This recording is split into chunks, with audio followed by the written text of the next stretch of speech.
Once again खुदावंद के बाबरकत नाम में आप सबकी सलामती हो और आप सबको यहाँ पर फिर वेलकम कलवी चैपल नॉर्बरी में।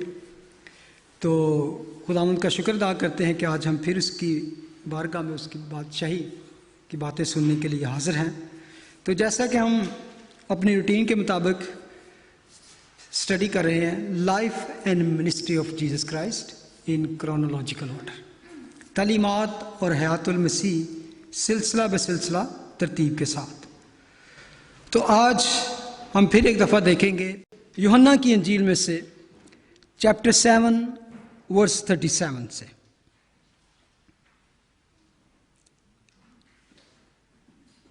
We are celebrating the feast of tabernacle, ईद ख़याम।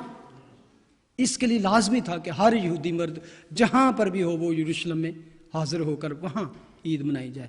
तो इस ईद में ख़ास तौर से बियाबान में, विल्डरनेस में जितनी बातें हुई उनकी यादगारी में की जाती थी।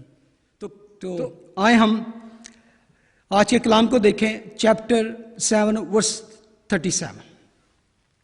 फिर ईद के आखिरी दिन जो ख़ास दिन है, यीशु खड़ा हुआ और पुकार कर कहा, अगर कोई प्यासा हो तो मेरे पास आकर पिए।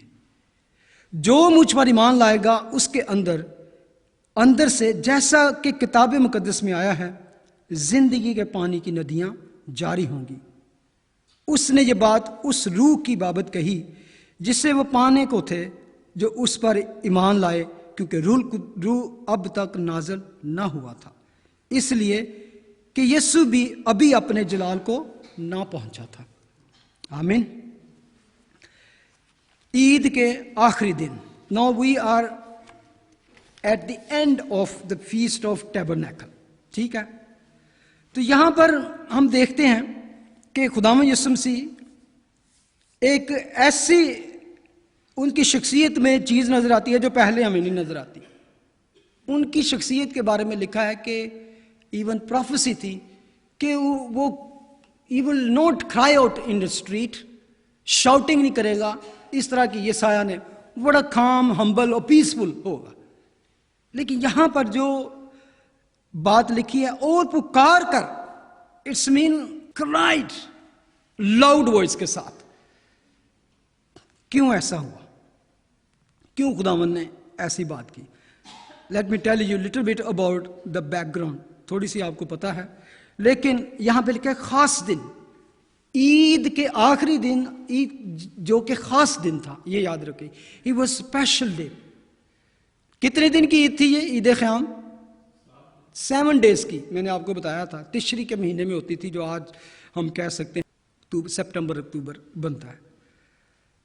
तो 15 से लेकर 22 तक वो उनकी ईद होती थी, 7 डेज की ईद होती थी। तो उस ईद में क्या किया जाता था कि, और ये लास्ट फीस्ट था, इवन सारी ईदों के की आखिरी Eid, last feast of the last day, उस फीस्ट का जो साल की आखिरी थी ईद थी। इसके बाद जो ईद होगी वो फसह की ईद होगी 5-6 माह बाद।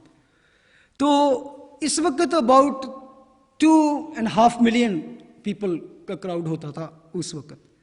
तो क्या होता कि 6 दिन तक जो काहिन थे, प्रीस्ट थे, पूल ऑफ साइलोन, जो वहां पर एक तालाब था, साइलोन का तालाब था, उस पर जाते, घड़े में पानी भरते और वहां से पानी लेकर ऊपर आते ऑल्टर के ऊपर और उस पर उंडेलते।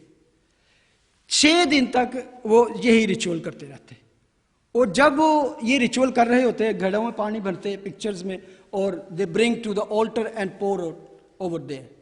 और during this all ceremony they sing songs, ज़बूर 113 to 118, 113 से लेकर 118 ज़बूर तक ये उसकी रिसाइट करते, जो हालेलुया के ज़बूर हैं, तारीफ और हमदो इस्ताइश खुदावंद की करते। 6 दिन तक ये ऐसा ही करते रहते और साथ साथ ज़बूर गाते। और ये खास तौर से किस चीज की याद थी?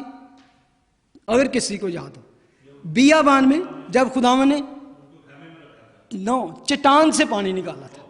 ये डिफरेंट चीज़ों की यादगार, खैमों की भी याद थी, और उसमें जितनी बातें होती थी उनको याद करके तो वो ईद बनाते थे। तो ये जो पानी वाला चक्कर था, ये स्पेशली इसके पीछे थी कि खुदावन ने उनको बियाबान में जब वो प्यास से तड़प रहे थे, कौम सारी मरने को थी, तो फिर खुदावन ने मूसा को हुक्म दिया कि चट्टान से क्या तो वो पानी तुझे देगी। याद होगा आपको वो पूरी स्टोरी। तो ये उस याद में ये पानी लाते और वहाँ पर ऑल्टर पे फेंकते और साथ साथ उस ज़बूर को दोहराते रहते।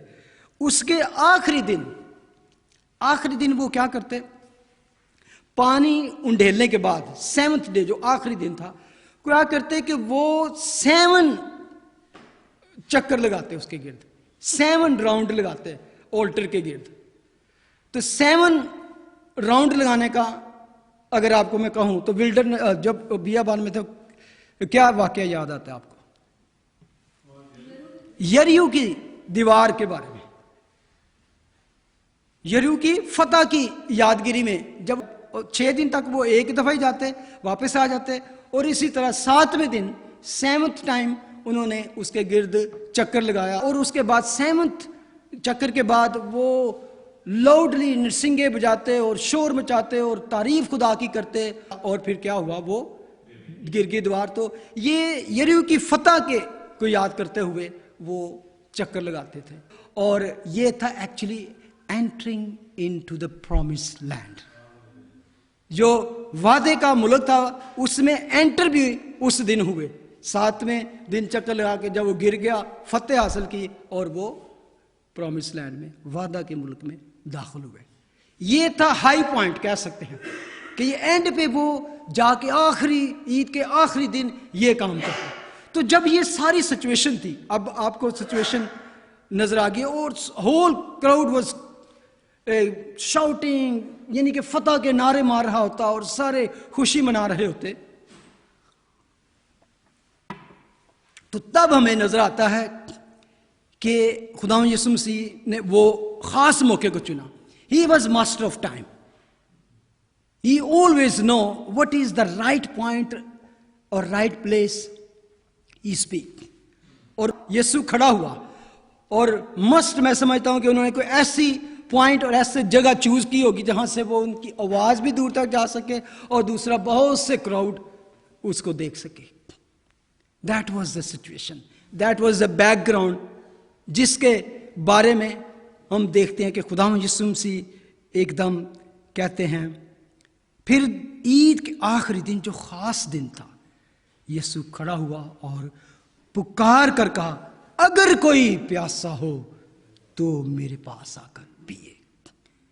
दे वर सेलिब्रेटिंग द वाटर, और उस चट्टान को याद कर रहे थे जिसने उनको पानी दिया, और फतह मना रहे थे। लेकिन खुदावंद उस मौके को लेते हैं और कहते हैं, अगर कोई प्यासा हो तो मेरे पास। और लाउड वॉइस के साथ उन्होंने ये बात कही। सब, मैं समझता हूं कि जब उन्होंने ये बात की तो सारा क्राउड और सारी वो प्रीस्ट और एकदम स्टन, खामोशी छा गई होगी कि व्हाट इज हैपनिंग दिस, कि क्या हुआ। और यहां पर खुदावंद यीशु मसीह एक बहुत बड़ी इनविटेशन देते हैं। इसको कह सकते हैं यूनिवर्सल इनविटेशन, क्योंकि जो पहली बात है, अगर कोई एनीबॉडी, रंग, नस्ल, बैकग्राउंड कुछ भी है, एनीबॉडी, इसमें ये एक बहुत वसी दावत भी है, लेकिन इसके साथ साथ नैरो भी है, लिमिटेड भी है। वो किस तरह? बेशक ये दावत सबके लिए है, लेकिन उसमें कंडीशन क्या है? क्या है कंडीशन? थर्स्ट। प्यास अगर है तो आओ। If you don't feel thirst, you will know go and drink water. Thirst, one must understand or need his thirst. कुछ कमी उसमें हो, आई नीड दैट। जब बियाबान में उनको पानी की जरूरत थी तो देवर एक्चुअली मुरमरिंग, इवन मूसा के खिलाफ हो गए कि हम मर रहे हैं, क्यों तो हमें लेके आया, we are dying because of this thirst. ठीक है, सबके लिए दावत है, लेकिन उनमें से सब नहीं, वो जो प्यास रखते हैं, जिनके अंदर थर्स्ट है, ये एक गहरी प्यास है, एक ऐसी थर्स्ट है जो किसी और चीज से नहीं बुझ सकती। इवन पानी की बात यहां पे की गई है। मैं समझता हूं पानी खुदा के कलाम में एक बहुत अनमोल चीज रखी गई है।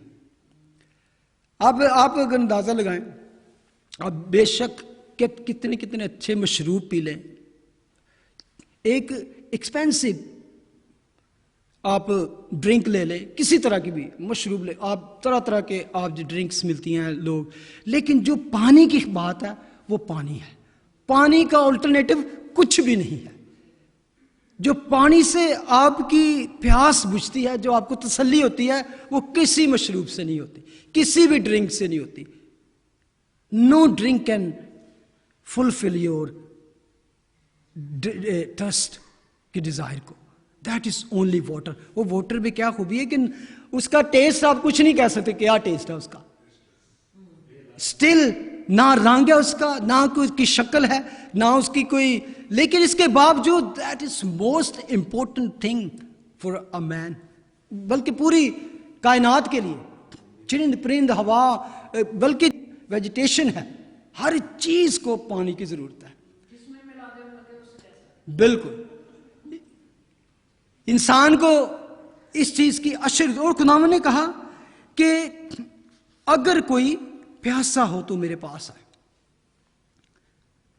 पहले तो इफ एनीबॉडी, उसके बाद थर्स्ट, और उसके क्या आपको प्यास हो तो क्या करना है, you can go anybody anywhere.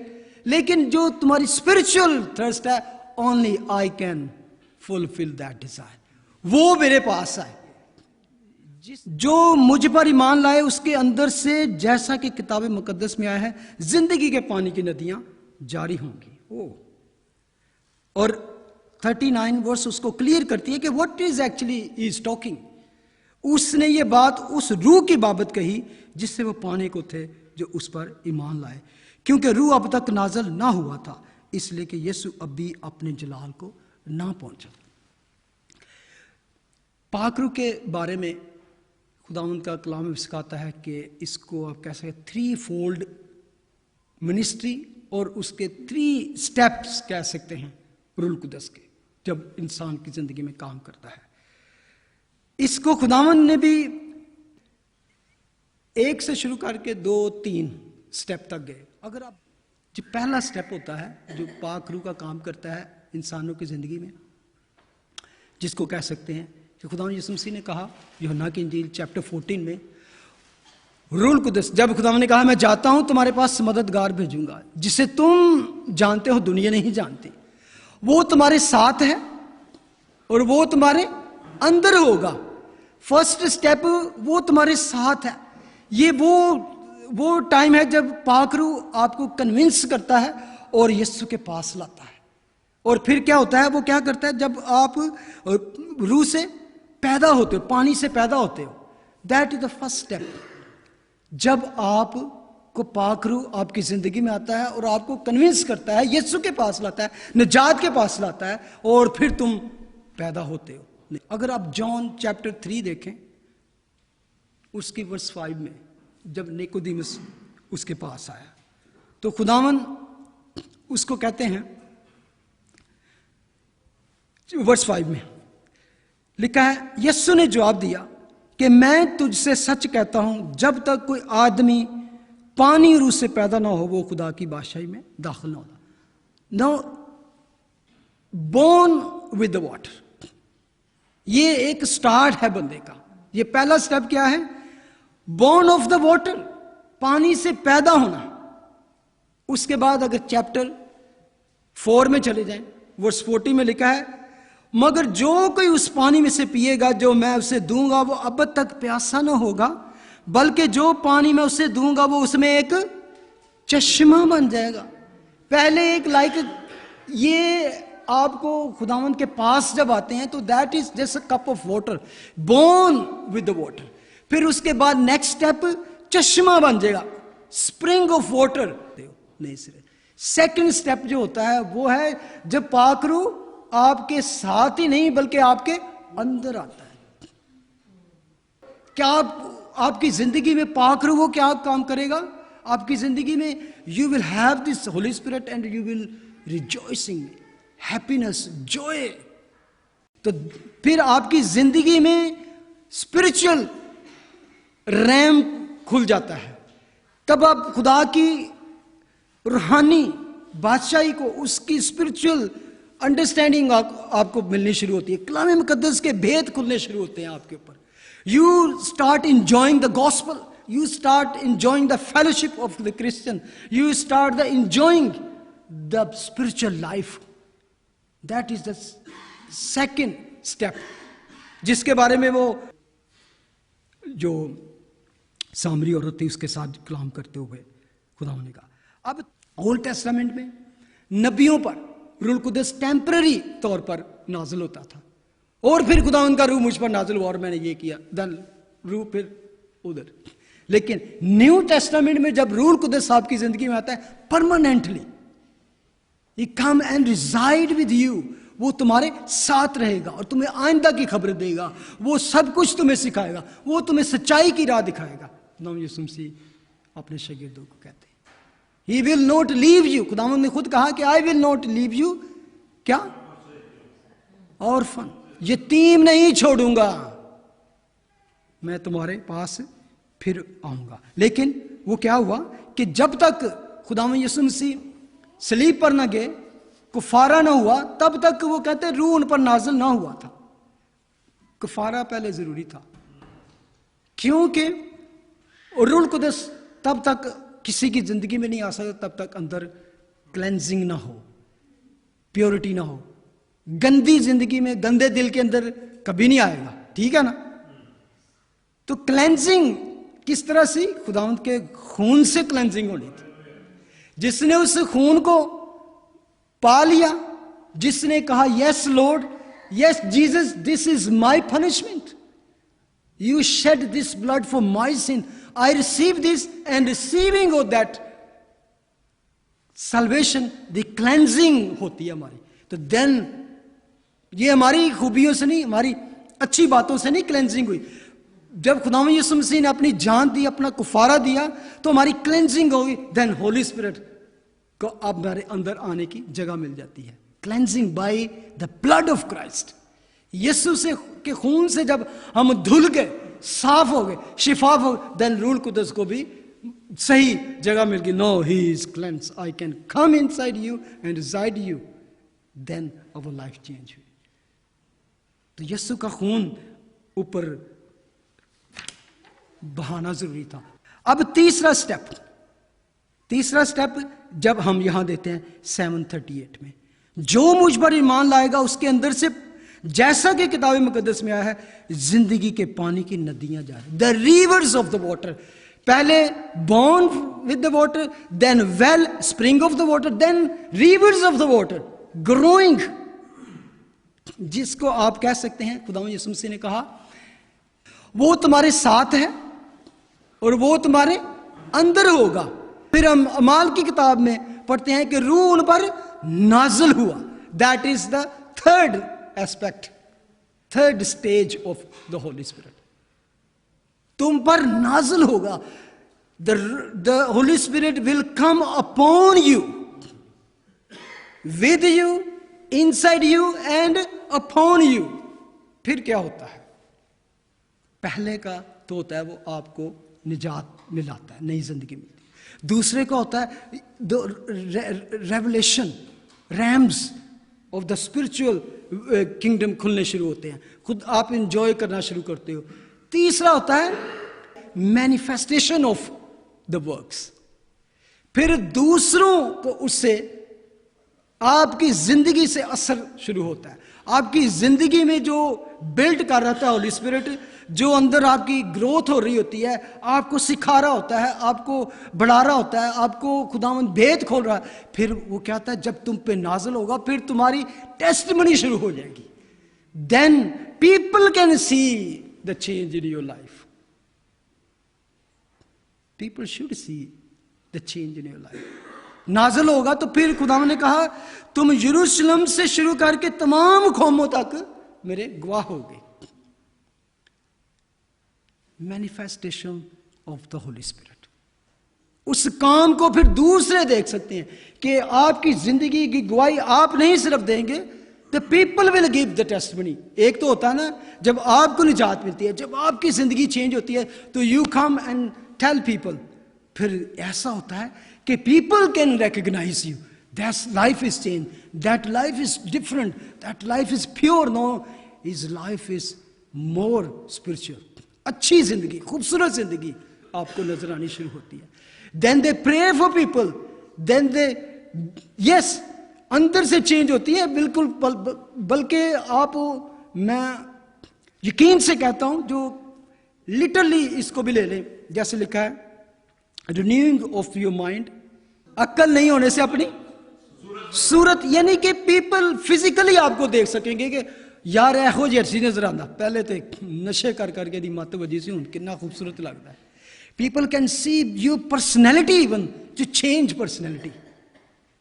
मैं सिर्फ एक बात कर रहा हूँ, और भी बड़ी चीज़ों में आप, कि आपकी गुफ्तगू, आपकी स्टाइल, आपकी बातें, आपका रवैया, आपकी ज़िंदगी सारी चेंज होनी शुरू कर। मैं ऐसे ऐसे लोगों को जानता हूँ जो ड्रग्स का इस्तेमाल करते थे, बहुत ज़्यादा ड्रिंक करते थे, ये वो, लेकिन जब खुदावन को कबूल किया, उनकी life even physically, they can tell you, you can see 10 years 15 years back चले जाते, यू कैन, तो जवान हो गए यार, you look more younger, more beautiful, more healthy, चेहरे पे वो रौनक और खूबसूरती आ जाती है। ये पाकरू काम करता है जब आपकी जिंदगी, Holy Spirit work in your life, that is three fold revelation और relation of the Holy Spirit आप कह सकते हो। पहले जब हम खुदावन के पास आते हैं, then we receive the Holy Spirit, फिर ओवरफ्लो हमारी जिंदगी से उसकी खूबियां जाहिर होती हैं, मसीह की खूबियां जाहिर होती हैं, उसके काम जाहिर होते हैं, और सिर्फ हमें फायदा नहीं होता, then other can get benefit from our life, दूसरों तक असर पहुंचता है। फिर that is the manifestation of the Holy Spirit. पहले तो आपकी जिंदगी, और मैं समझता हूं कि उस वक्त तक आप दूसरों के लिए बेनिफिशियल या उनके लिए बरकत का बायस नहीं हो सकते जब तक आप उससे ब्लेस ना हो, आप ना बरकत हासिल करें, आप उस चीज को हासिल ना करें। You can't give somebody that you don't have. अगर आपके पास वो बरकत है, वो अनॉइंटिंग है, वो वाकई power of the Holy Spirit है, then you can touch other and they can get bless. तो ये बात खुदावंद यहां पे कह रहे हैं कि ये बात कि तुम्हारे अंदर से नदियां, the rivers of the living water, everywhere that will go and they people will be beneficial, उससे ब्लेस होंगे। The blessing you got from the Lord and the other are also getting blessed from you. और ये ही था कि यरूशलेम से लेकर यहूदिया, सामरिया, बल्कि दुनिया के इंतहा तक, अटर मोस्ट, लेकिन इनर मोस्ट आपका अगर ब्लेस्ड होगा तो देन दुनिया तक भी आपकी इंतहा तक आपकी ब्लेसिंग जाएगी। You can touch people and they come in your fellowship, they come in your connection and they will be blessed. ऐसी आपकी कंपनी हो, ऐसी आपकी जिंदगी हो कि लोग आपसे बात करना पसंद करें, लोग आपसे अपनी मुश्किलात बताएं, brother, sister, friend, please pray for me, please, I can see something in your life, I want that। कैसे आपकी जिंदगी में हुई, you know? अक्सर हम चाहते हैं कि लोगों तक हम यीशु मसीह की गवाही बने, उनको बताएं खुदा उनके बारे में। तो कोई आपसे सवाल कर सकता है कि how can you say that Jesus is the good, Jesus is only the way, Jesus is real, Jesus is my savior, how can you say? You know, इसके लिए एक तो आपकी जिंदगी है, तो दूसरा आप कहते हैं I know him। आप कह सकते हैं I know him, I have relation with him, he changed my life। और अगर चेंज ही ना हो आपकी, तो वो कहेगा अच्छा है चेंज है, हर गल दे नाल तू गाली काटना है, और बात कर, आपकी जिंदगी की जो करैक्टर और टेस्टमनी है वो है कि yes, Jesus is real, Jesus is the true Messiah, Jesus is only the way. उस आप बात करने से पहले आपकी जिंदगी में वो देखने चाहते हैं लोग चेंज, कि जो बात आप कह रहे हो आपकी जिंदगी में तो मुझे नजर नहीं आ रहा। जिंदगी आपकी चेंज हो तो मैं समझता हूं कि you don't need to go and cry out, और Jesus, people can come to you, they can see, और we all have some kind of fellowship, company, friends, और जॉब पर है, कॉलेजेस में है, फ्रेंड्स हैं, फैमिलीज हैं, रिलेटिव्स हैं, वी ऑल हैव कनेक्शंस कि जहां हम जाते हैं जिनके साथ उठना बैठना है। तो अगर ये रिकग्नाइज नहीं करते तो दुनिया कैसे रिकग्नाइज करेगी? मुश्किल है, मुझे पता है ये बड़ा मुश्किल है कि अपने रिकग्नाइज करें, क्योंकि खुदावंद यीशु मसीह ने खुद कहा कि नबी अपने वतन में और अपने घर में इज्जत नहीं पाता, लेकिन इसके बावजूद they come to realize, one day they will come to realize, वो भी रियलाइज करेंगे एक दिन। इससे दिल बर्दाश्ता कभी ना हो कि आपकी लाइफ आप चाह रहे हैं, आप कोशिश कर रहे हैं और ये समझ नहीं रहे, ये बदल ही नहीं रहे। Keep doing the good work the Lord has done in your life, keep doing, keep doing, keep doing. एक दिन वो खुद कहेंगे यस वी कैन सी। क्योंकि कभी कभी कुछ स्टबरनेस होती है लोगों के अंदर, और कुछ लोगों को शैतान ने बांध रखा होता है, उसमें आपकी कोई गलती नहीं। Don't quit. Don't lose your heart. Never give up. Keep doing. You will see.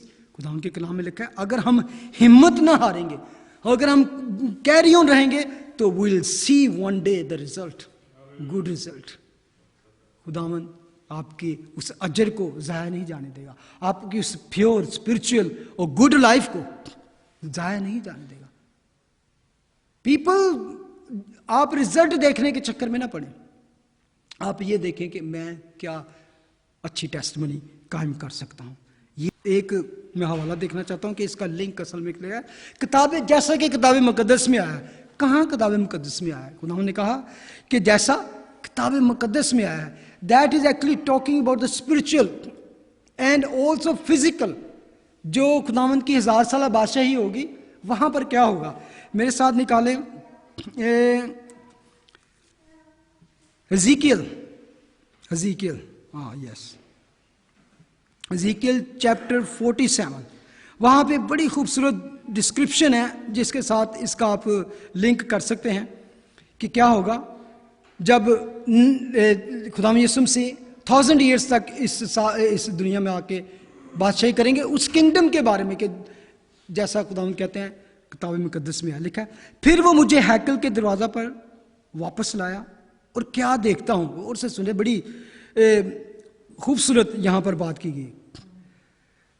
क्या देखता हूं कि हैकल के आस्ताना के नीचे से पानी मशरक की तरफ निकल रहा है, क्योंकि हैकल का सामना मशरक की तरफ था और पानी हैकल के दाहिनी तरफ के नीचे से मज़बा के जनूबी जानब से बहता था। तब वो मुझे शमाली फाटक की राह पर से बाहर लाया और मुझे उस राह से जिसका रुख मशरक की तरफ है बैरूनी फाटक पर वापस लाया, यानी मशरक रुया फाटक पर। और क्या देखता हूं कि दाहिनी तरफ से पानी जारी है, और उस मर्द ने जिसके हाथ में पैमाइश की डोरी थी मशरक की तरफ बढ़कर 1000 हाथ नापा और मुझे पानी में से चलाया, और पानी टुकनों तक था। फिर उसने 1000 हाथ और नापा और मुझे उसमें से चलाया, पानी घुटनों तक था। फिर उसने 1000 और नापा। ये एक तरह से किनारे से आपको थोड़ा आगे लेके गया, यहाँ टुकनों तक, और आगे लेके गया यहाँ तक। अब तीसरी बार वो लेके जाता है तो लिखा है और पानी कमर तक था, यहाँ तक आ गया। फिर उसने 1000 और नापा और वो ऐसा दरिया था कि मैं उसे अबूर नहीं कर सकता था, यानी कि नौ यहां तक आ गया पानी, यानी कि स्पिरिचुअल रैम में खुदावंद लेके जा रहा है कि दरिया की तरफ आगे देखें। वो ऐसा दरिया था कि मैं उसे अबूर नहीं कर सकता था, क्योंकि पानी चढ़कर तैरने के दर्जा को पहुंच गया और ऐसा दरिया बन गया जिसको अबूर करना मुमकिन ना था। और उसने मुझसे कहा, ए आदमजाद, क्या तूने ये देखा? तब वो मुझे लाया और दरिया के किनारे पर वापस पहुंचाया। अब वो वापस ले आता है उसको कि आगे तो अब चल के जा नहीं सकता, अब तैर के जा सकता, ठीक है। और जब मैं वापस आया तो क्या देखता हूं कि दरिया के किनारे दोनों तरफ बहुत से दरख्त हैं। तब उसने मुझे फरमाया कि ये पानी मशरिकी इलाका की तरफ बहता है और मैदान में से होकर समंदर में जा मिलता है, और समंदर में मिलते ही उसके पानी को शीरीं कर देगा। समंदर में मिलते ही उसको मीठा पानी बन जाएगा। आज समुद्र पे आपने जाके देखा होगा उसका पानी क्या है, आंखों पे लग जाए तो ऐसे लगता है कि जलन, यानी कि किसी ने मिर्चें डाल दी। और लिखा है कि समंदर के पानी को वो दरिया शीरीं करेगा। River is going into the sea and sea is going to be sweet water. और यूं होगा कि जहां कहीं ये दरिया पहुंचेगा, नॉट ओनली सी को हमेशा दुनिया के साथ स्पिरिचुअल रैम में देखा गया। दुनिया सी जब कहते हैं, और मैंने एक समंदर, सरों का समंदर देखा। और यूं होगा कि जहां कहीं ये दरिया पहुंचेगा, हर एक चलने फिरने वाला जानदार जिंदा रहेगा। जहां जहां ये रिवर जाएगा, जो रिवर तख्त से जारी हुआ है, तख्त से, जो थ्रोन से जिस पर खुदावंद बैठते हैं हैकल के अंदर। अब देखा ना, मैंने आपको लेके आया हूं, जो थ्रोन से उसके तख्त से जारी हुआ, तो वो कहां गया? कहते हैं जहां जहां ये दरिया पहुंचेगा तो वो क्या होगा? हर जानदार चलने फिरने वाला, और मछलियों की बड़ी कसरत होगी, क्योंकि ये पानी वहां पहुंचा और वो शीरी हो गया। बस जहां कहीं ये दरिया पहुंचेगा, जिंदगी बख्शेगा। That is spiritual. खुदावंद कह रहे हैं कि that I am going to do the work in your life wherever the gospel went. जहां जहां कहीं भी अंजील की खुशखबरी पहुंची, वहां पर क्या? जिंदगी पहुंची। They lived. लेकिन इसका असल बात जो मैं आपके साथ रखना चाहता था कि आपकी जिंदगी, जो अगर आप अपनी जिंदगी को देखें तो उसमें हमें क्या नजर आता है? क्या हमारी जिंदगी से ऐसा कुछ जारी हो रहा है जिससे दूसरे को बरकत मिल रही है? क्या दूसरा उससे ब्लेस हो रहा है? Receiving of the Holy Spirit is not only to kept yourself. खुदावंद कहते हैं कि इसको जैसे पेंतीकोस पर नाजिल हुआ तो उसके बाद वो कलाम दुनिया के इंतहा तक पहुंचा। आपकी और मेरी जिंदगी में खुदावंद इस काम को देखना चाहते हैं कि तुम्हारे थ्रू दूसरों की लाइफ में असर हो। और खुदावंद ये नहीं कह रहे कि I just want, I saved you to bless you, बल्कि he want to make you the channel of blessing. Through you the other can get bless. The life, the spiritual life gushed out from you, from your life. हम यहां पर and करते हैं। ऐ प्यासो, सब मेरे पानी के पास आओ, और जिसके पास पैसा न हो वो भी आए। मुफ्त, यसाया 55:1। खुदावंद हमारी रूहानी प्यास की बात करते हैं। असल में स्पिरिचुअल थर्स्ट। अगर कोई प्यासा हो, तिश्नगी, if you are really sick and tired for dryness in your life, barrenness और एम्प्टीनेस, और कोई तश्नगी है, Lord is saying come to me and drink from me. ये उसी तरह है जिस तरह खुदावंद ने कहा, ऐ सब थके मांदे और मेहनत करने वालों और थके मांदे, बहुत से थके मांदे लोगों, मेरे पास आओ, मैं तुमको आराम दूंगा। हम खड़े हो जाएं। हम आज अपनी, अगर आपकी जिंदगी में कोई एम्प्टीनेस है, ड्राइनेस है, the Lord want you to come to me and drink. यानी कि put your faith in me, trust in me, rely on me, take me in his side here. That is actually saying drink. आपने हिजकिय्याल 37 को पढ़ा है तो उसमें लिखा है कि उस थ्रोन से सारा वो रिवर जारी होगा, तो जहां जहां पहुंचेगा वो जिंदगी देगा। तो अब खुदावंद कहता है, I want to sit on that throne which is in your heart. अपने दिल के तख्त पर मुझे बिठाओ, तो then see the gust out of your life. आपकी जिंदगी से नदियां जाहिर होंगी, जिंदगी की और जिंदगी के पानी की, लिविंग वाटर, जिंदगी के पानी की नदियां जाहिर होंगी। That is Lord is saying, come to me and drink from me and go and the river of water will flow from your life. Hallelujah. Lord, I come in your presence. Lord, I ask your mercy. Give me that drink. I want to drink this again, Lord. I want you to fill me with this blessing, Lord. Overflow my life that. Yes, Lord, I am available. मैं तेरे आगे खड़ा हूं खुदा, और मैं चाहता हूं कि तू मेरी जिंदगी को इस पानी से भर दे खुदावंद, इस पाक रूह से भर दे खुदावंद। अपना रूह मुझ पर नाजिल कर खुदावंद, ताकि मुझसे वो चश्मा, वो नदी जारी हो खुदावंद जो तू चाहता है। We come in your presence Lord. तेरे बच्चे तेरे पास आए खुदावंद, हमारी जिंदगियों में जो भी कमी है खुदावंद, जो रुकावट है खुदावंद, उसको उस फ्लड से खत्म कर दे। pour out your blessing, pour out the blessing of the Holy Spirit. Fill your people's thirst. इस तशनगी को, इस प्यास को, इस हंगर को फिल कर खुदा। Give them your water. Thank you, Jesus. Thank you. Thank you. In Jesus' name we pray. Amen. God bless you.